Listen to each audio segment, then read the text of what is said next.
Despierto y la ciudad parece gris, pero guardo en el alma. Hola, hola, buenas noches, ¿cómo están? Ya les había comentado que estamos de aniversario, ¿no? Estoy contenta y he invitado a una súper invitada, la conozco hace muchísimo tiempo y me la reencontré aquí en Lima. No perdí tiempo y le dije, vente, hazme una visita y tengo el gusto de presentar esta noche a Pilar Higashi, periodista y Ale, comunicadora. Ale, muchísimas gracias por la invitación. Realmente me encanta estar en tu podcast.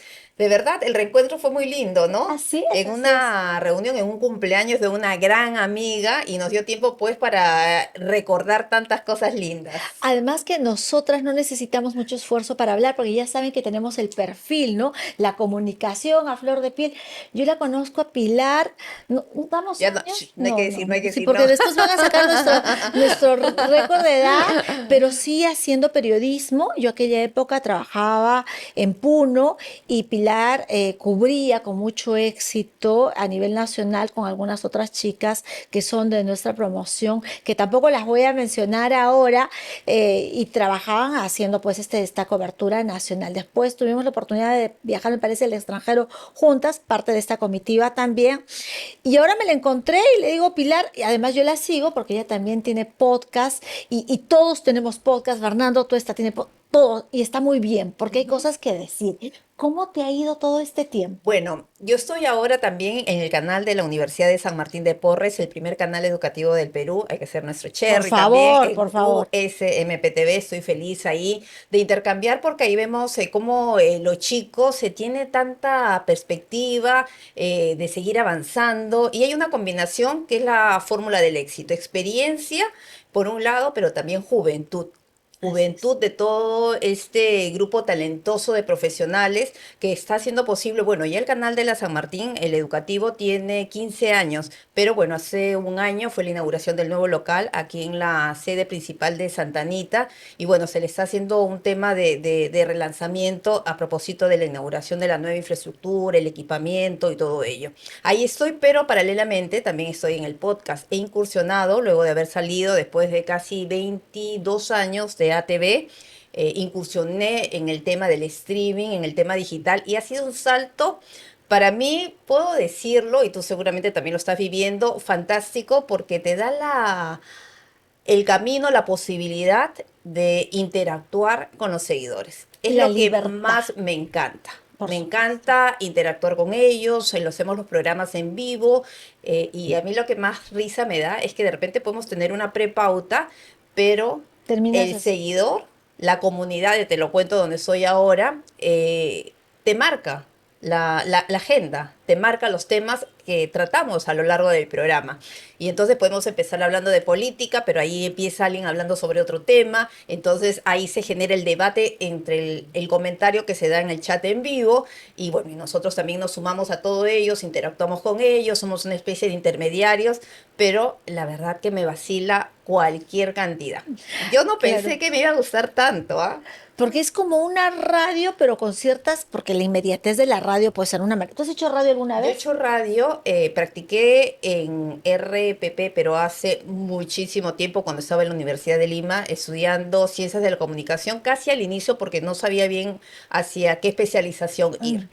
Pero luego yo trabajé mucho tiempo para La Voz de América de Washington. Entonces cuando me contrataron, era la radio. Claro. Entonces era para el formato de radio. Bueno, luego ya se convirtió en multiplataforma, el tema digital, televisión. Y claro, es toda una experiencia, ¿no?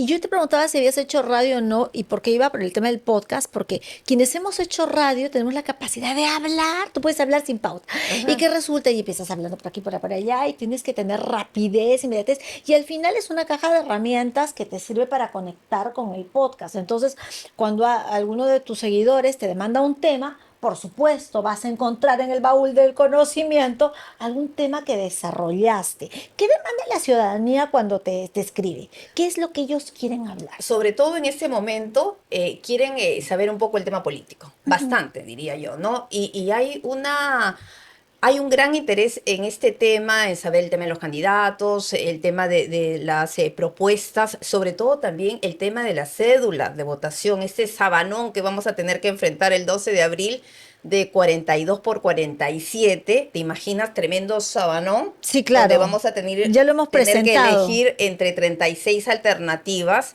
las 5 columnas. Bueno, por más que hay voto cruzado, pero realmente es un caos. Entonces, lo que ellos están muy ávidos de conocer un poco más de las candidaturas, de qué nos espera como país. Yo creo que lo que he visto es un gran interés hacia la política, pero un gran desinterés y desapego hacia la clase política. Es contradictorio, ¿no? Porque lo que ellos dicen es que, y tildan a la clase política como ya no tenemos que votar por ningún partido tradicional, pero ¿qué alternativa hay? Entonces, es la situación que estamos viviendo en el país en medio de este caos, ¿no? Medio de toda la crisis que estamos viviendo política.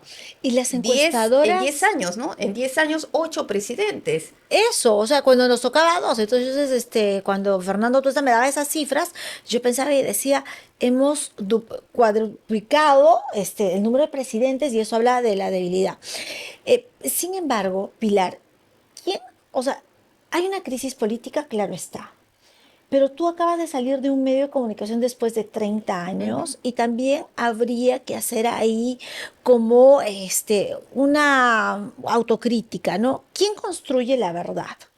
Porque dicen ya no nos cuenten mentiras, que los políticos no nos vengan a ofrecer cosas que no van a cumplir, entonces es como una pérdida de credibilidad, no solo del establishment político público, sino también del sector privado.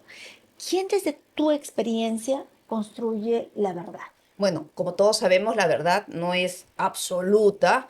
Entonces yo creo que es importante también que los medios de comunicación pongan las barbas en remojo, como se dice. Y hemos visto lo que ha pasado en las últimas elecciones, donde, bueno, las encuestadoras y, bueno, sabemos que los medios de comunicación, los canales y los diferentes medios como la radio, y ahora, bueno, ya sabemos que todo es multiplataforma, los diarios también.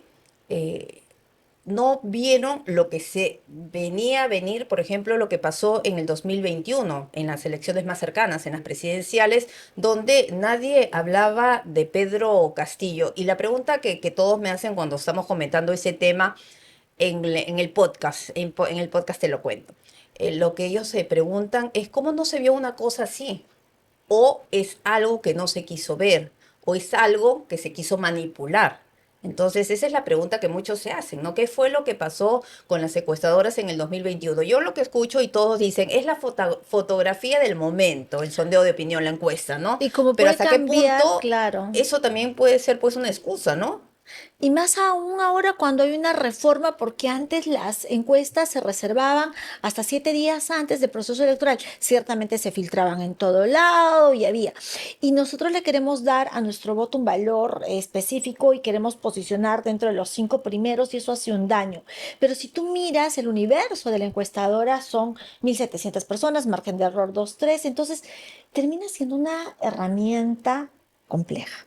Así es, y hoy día hemos revisado la encuesta de Datum, donde, bueno, empata que con Fujimori, con López Aliaga, pero lo que llama la atención, bueno, no llama la atención, pero lo que debe preocupar es que ninguno de los dos supera el 12%. Estamos a menos de 3 semanas de las elecciones, hay un 35% aún de indecisos, o sea, cualquier cosa puede pasar. Además que el voto, en más del 65% de la población es volátil, no está convencido que sí o sí va a votar por esa candidatura, por su candidato favorito. Ahora, bueno, en tercer lugar, lo que se está viendo es el tema de López Chao y lo último ha sido El señor Grosso. el señor, bueno, el Wolfgang Carlos, Grosso se desinfló por completo en la última semana a la mitad por este tema, estas mentiras que dio en torno a su cercanía con Samir Villaverde, algo que yo creo que debió decir desde un inicio. Yo no entiendo por qué no lo dijo, quiso de repente maquillar la situación y él ha le salido salió terrible. perjudicado. Así Se es. desinfló por completo esta candidatura y ahora está pues creciendo Jorge Nieto, de Así es. buen gobierno, un exministro que tiene experiencia en gobierno y que, bueno, en la última semana ha subido desde diciembre, ¿no? Desde diciembre de 0,5 me parece a más de 3%. Pero yo también Entonces, creo que ese esfuerzo que hacen por presentar una candidatura o distinta con a la de... inflador. Exacto, yo creo que va más por ahí porque se pretende presentar una oferta política distinta a la derecha convencional, tradicional que tenemos, que ahí los votos se pelearán, pues, el señor López Aliaga y la señora Keiko Fujimori. ¿Cuántas elecciones has cubierto en tu vida periodística? Bueno, ¿cuántas elecciones he cubierto en 20 años? Como 5 procesos electorales, por lo menos, pero generales, ¿no? Y después hemos cubierto el tema municipal, las locales y también los gobiernos regionales. Pero lo que yo justo hablaba la vez pasada con unos conocidos es que nunca he tenido en todo este tiempo que he cubierto justamente procesos electorales, nunca he visto una situación tan compleja, un panorama tan complejo donde nos enfrentemos a tantas candidaturas.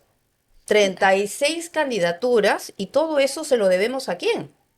Al Congreso de la República. Ciertamente Al era parte del Congreso de la debate. República, ¿no? Porque ahí ya sabemos cómo se maneja el tema de las normas, cuáles son los intereses y de lo que se necesitaba antes, como 500.000 firmas, se modificó eso y se intentó, creo que querían tener 5.000 firmas, pero luego se logró un cambio, 10.000, pero Y imagínense usted la quedaron con 25 diferencia mil. de medio millón a... Y ahora ha vuelto a subir a más de 700.000 votos después para los que pierdan la inscripción. Y desde esa experiencia de haber cubierto elecciones presidenciales pasadas, ahora, y un elemento es importante el que describes, porque dices, nunca ha habido tal oferta política, pero también en esa oferta hay una demanda ciudadana que he sido nunca tampoco interesada en, hay mucha opacidad. Ujú. Yo recuerdo y comentaba que antes veíamos las caravanas, que antes los candidatos estaban mucho más dinámicos, hoy tenemos panelería y algo más, pero ha sido una campaña muy atípica, ¿no Así es. crees? Y sobre todo, yo creo, atípica no solamente por la oferta electoral, como tú señalas, sino también por el tema de la crisis política que se ha vivido en el gobierno. En estos meses, la crisis política, bueno, la salida de Dina Boluarte, no sé hasta qué punto que no se esperaba, yo creo que sí se esperaba. Luego, el tema de Geri, y bueno, ahora con el ingreso de Balcázar. Entonces hemos estado más pendientes en la crisis política que en la campaña electoral. Eso por un lado. Y por otro lado, el tema de las redes sociales. En el caso de la candidatura de Wolfgang Grosso, el oso mentiroso, como como lo están llamando, y como se ha Pobre grosso. viralizado, eh, yo creo que juega un rol fundamental. El tema del TikTok, el tema de las tendencias, el tema que quieren viralizar los mensajes, por ejemplo, César Acuña, que se está juntando con esos streamers que son súper famosos, que tienen millones de seguidores.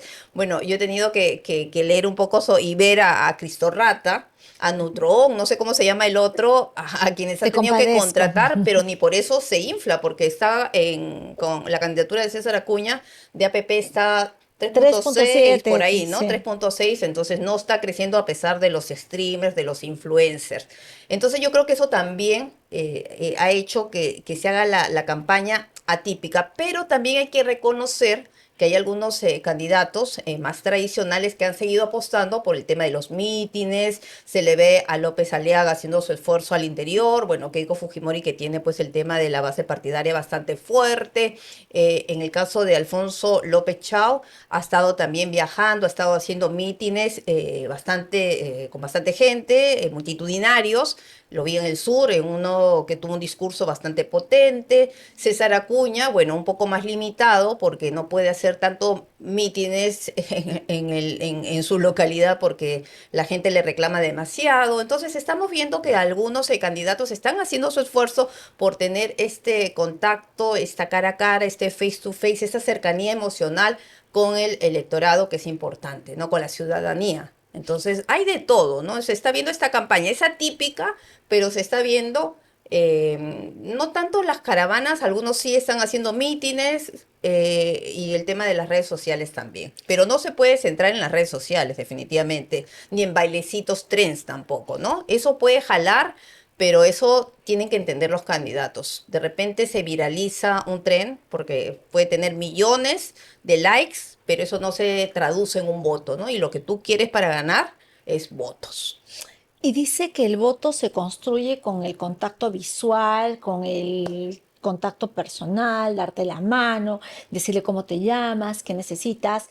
Quienes hemos hecho campaña electoral, se cerraba el voto en ese momento, cuando había un contacto de información. Entonces la gente como que descansa la confianza en ti.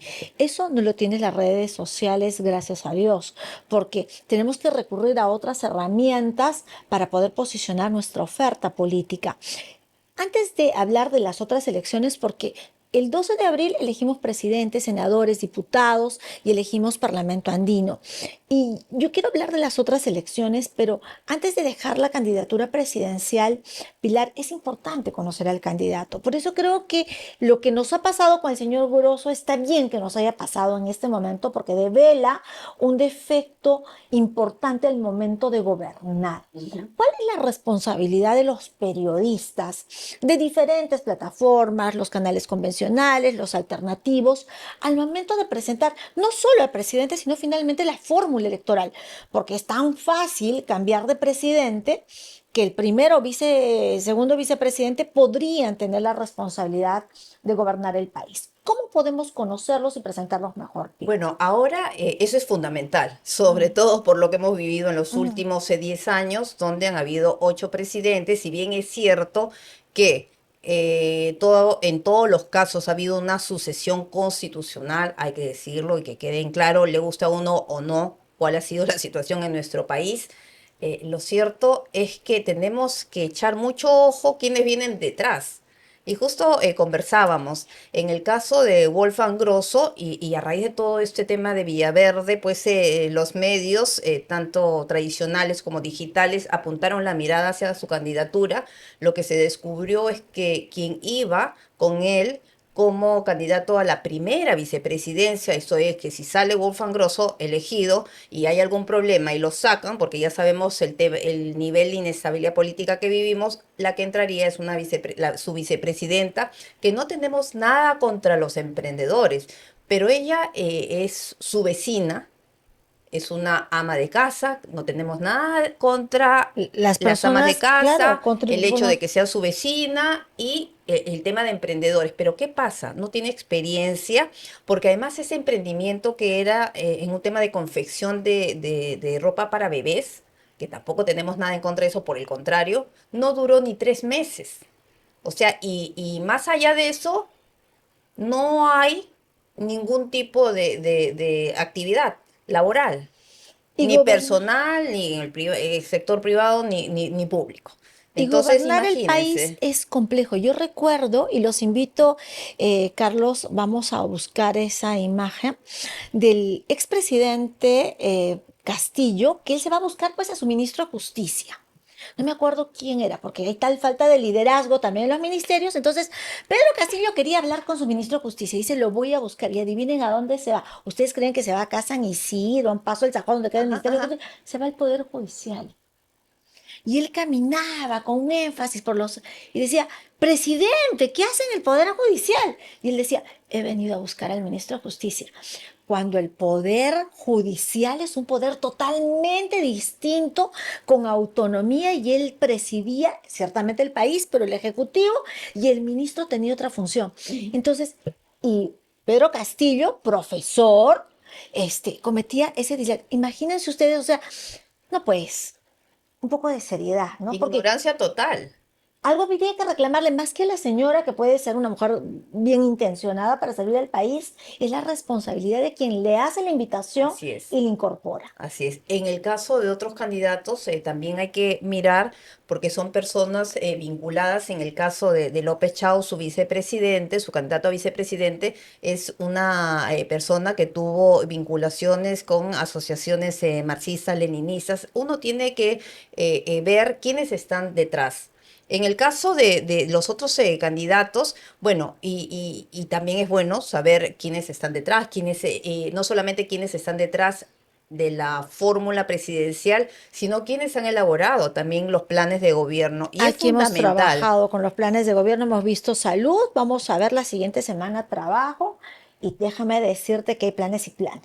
Y es fundamental saber quiénes están detrás justamente en la elaboración de los planes de gobierno y por suerte ahora con todo este tema digital, el tema de la inteligencia artificial y la responsabilidad también de algunos medios de comunicación que están poniendo diferentes herramientas para que el ciudadano pueda entrar de manera muy fácil, porque es muy amigable, pueda entrar a estas aplicaciones y puede incluso hacer comparaciones de planes de gobierno entre tu candidato y otro. También puedes saber si quieres saber cómo va a enfrentar la inseguridad ciudadana, que nos agobia a todos, Eso, el esa tema parte. económico, salud, educación, etc. Entonces yo te voy a pedir un ejercicio. Entre las dos vamos a construir el perfil de lo que debería prestar atención nuestros seguidores al momento de elegir. Yo digo una, tú dices otra, Ajá. y un perfil para quien puede ser presidente de la República. Yo creo que debe ser alguien que haya tenido experiencia en el sector público, la que sea. Una pequeña experiencia en el sector público. ¿Qué Ahora, sugieres? yo creo que tiene que ser también una persona que tenga la empatía, sea solidario y se ponga en el lugar del otro y que vea como prioridad los temas que reclama la mayoría de la población, que es inseguridad ciudadana y también el tema de la economía. Creo que es importante que quien llegue a la primera magistratura del país tiene que ser una persona que tenga reputabilidad comprobada. Que no te diga yo soy bueno, soy honesto, sino que no tenga papeletas pendientes, que no tenga procesos judiciales perdidos, porque finalmente una denuncia te la puede poner cualquiera y es como la casa del jabonero, pero que no tenga sentencias dolosas que responder al país. Yo pienso que tiene que tener nuestro próximo presidente no ser una persona corrupta y que se sepa rodear de personas profesionales, pero que además tenga la personalidad suficiente como para después de las elecciones pasar la página y lograr el consenso necesario para construir una agenda mínima de los principales temas prioritarios que se debe enfrentar. Esta es la última mía. Yo creo que el futuro presidente de la República debe ser una persona que haya hecho antes algo en política. Es como una carrera de ascenso. Uno no llega a ser general ni coronel. Uno empieza como alférez, teniente coronel, mayor, lo que fuera. Entonces, tiene que ser alguien que haya hecho algo en la vida política y por elección popular. Yo pienso que tiene que ser no solamente una persona que haya tenido experiencia en la actividad pública, sino también en la actividad privada y que sea una buena persona y también sea no solamente un buen padre de familia, un buen esposo o esposa y que tenga sobre todo mucho trabajo en la comunidad. Y bueno, esos son algunos datillos, por supuesto que sea un buen comunicador, una persona empática, son algunos detalles que nos ha comentado Pilar. Ya al final de esta entrevista, habiéndote dicho que he disfrutado mucho verte después de todo este tiempo, que felicito y saludo tu trabajo académico. Los chicos necesitan, no solo los de comunicación, yo creo que todas las carreras necesitan echar mano a una efectiva herramienta comunicativa hoy más que nunca en redes para todo. El veterinario tiene su podcast, las personas de salud, todos hoy necesitamos comunicar con asertividad y no dudo que a través de una universidad de primer nivel lo estés haciendo muy bien. Algunas preguntas que tienen que ver ya rapidito con el ejercicio periodístico. Es importante, ¿no crees?, profesionalizar a los periodistas, ser inquisidor, no es lo mismo que ser malcriado ni agraviador. El periodista pregunta, no juzga ni sentencia. ¿Qué opinas de estas reflexiones? Bueno, yo creo que el periodismo ha cambiado por completo, ¿no? Es cierto lo que tú dices, tenemos que permanentemente capacitarnos. Por ejemplo, en mi caso, algunos me decían, pero ya, ¿para qué vas a estudiar una maestría? Yo dije, no, tengo que hacerla. Hice, bueno, una maestría en dirección de comunicación Qué gusto. política. Y lo que es cierto, ¿no? No hay que dejar de aprender, hay que siempre ver también a la competencia y lo que dices es muy cierto. Ahora muchas veces con el tema de la inteligencia artificial que nos ha aliviado muchísimo el trabajo, uno tiene que utilizar las herramientas suficientes para no basarnos solamente en inteligencia artificial. En nuestro caso, en nuestra época, cuando éramos reporteras, y tú sabes, nosotros llegamos al lugar, teníamos la entrevista con cualquier político importante, desde el presidente, ministros, hasta podríamos ir un día a un asentamiento humano, poder conversar con una ama de casa, una mujer valerosa que saca adelante a su familia, y regresamos y decíamos, ¿cuál es la pepa? O sea, Así es. eso se ha perdido por completo, la pepa, la sensibilidad que no te da la inteligencia artificial, que no te da el tema de las herramientas digitales en general. Yo creo que eso se ha perdido, la sensibilidad del periodista se ha perdido muchísimo, se ha perdido, bueno, el tema de preguntar, porque muchos periodistas solamente van a las comisiones y ponen el micro, algo que no debe ser, o ese es uno, que van al lugar y ponen el micro. En otros tantos, por un tema también de presupuesto, porque hay restricción en los presupuestos de los medios tradicionales Son y en general, videoreporteros. además de ser videoreporteros, solamente escuchan la entrevista que dio la persona a otro medio y ahí lo voltea en la redacción. Entonces yo creo que se ha perdido un poco eso, ¿no? Esos valores que yo creo que sí se deben mantener, ¿no? Y entonces yo creo que ojalá que haya una combinación con el tema de las herramientas digitales, pero manteniendo el tema de los principales principios de lo que es el periodismo o lo que debe ser el periodismo. Y si se trata de hacer arqueología, yo les voy a contar cómo se cubría antes. Ajá. Eran unos camarotes tan grandes como los que tú tenías, Carlitos Daniel, enormes, unas cámaras pesadas. Iba el camarógrafo con el asistente del camarógrafo, que era un señor enorme, alto, que cargaba unos trípodes, imagínense, y por supuesto el reportero. Las comisiones periodísticas en antaño, ya es antaño, Ajá. eran inmensas. Tú tenías un director de prensa, tenías un jefe de redacción, era toda una plataforma informativa.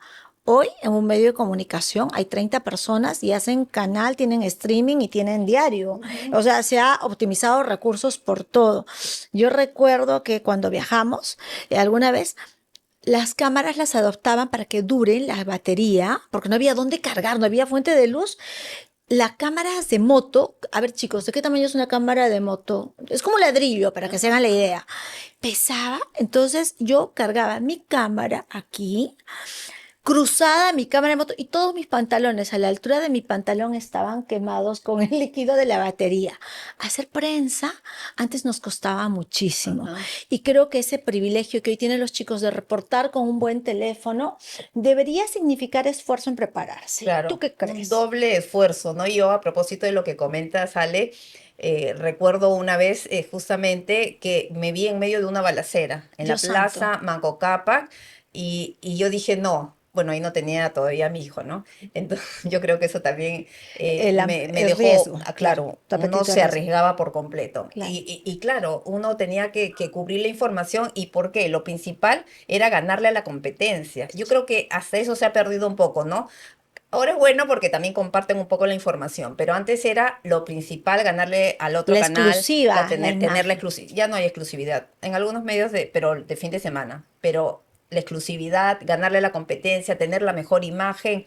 Por ejemplo, en ese caso, sin importarnos arriesgar nuestras vidas con el camarógrafo, que a pesar de que teníamos tremendos equipos, nos arrastrábamos por la Plaza Manco Cápac para llegar justamente donde se encontraba la policía y pasar donde estaba el enfrentamiento entre un grupo terrorista de delincuentes con los efectivos del orden. Entonces son cosas que uno Imagínate. recuerda, ¿no? Con cariño. Con cariño, claro que Cosa- sí. Porque el periodismo se quiere y por eso tiene que haber Es una pasión, ¿no? Totalmente. Yo creo que uno puede tener diferentes oficios que la vida a veces nos pone, pero uno nunca deja de ser periodista. Así es. Ha sido un gusto conversar Ay, contigo. Alejandra, muchísimas gracias por la Visítame invitación seguido, y por claro, favor. y todos los éxitos en protagonistas, ¿ah? Muchas gracias, muchas gracias, Pilar. Cuéntanos cómo te siguen en las redes, cómo se llama tu espacio de podcast. Bueno, yo en las redes estoy @Pilar con H y en el podcast estoy en Te lo cuento en CBC Podcast Perú.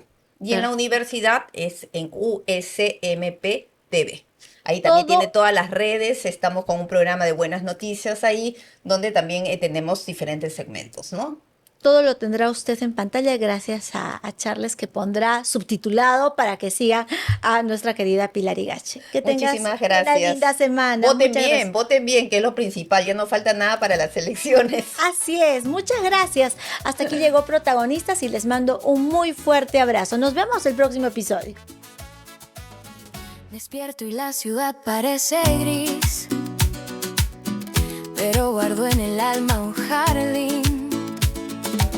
He caído algunas veces, he llorado sin dudar, pero la fe me levanta.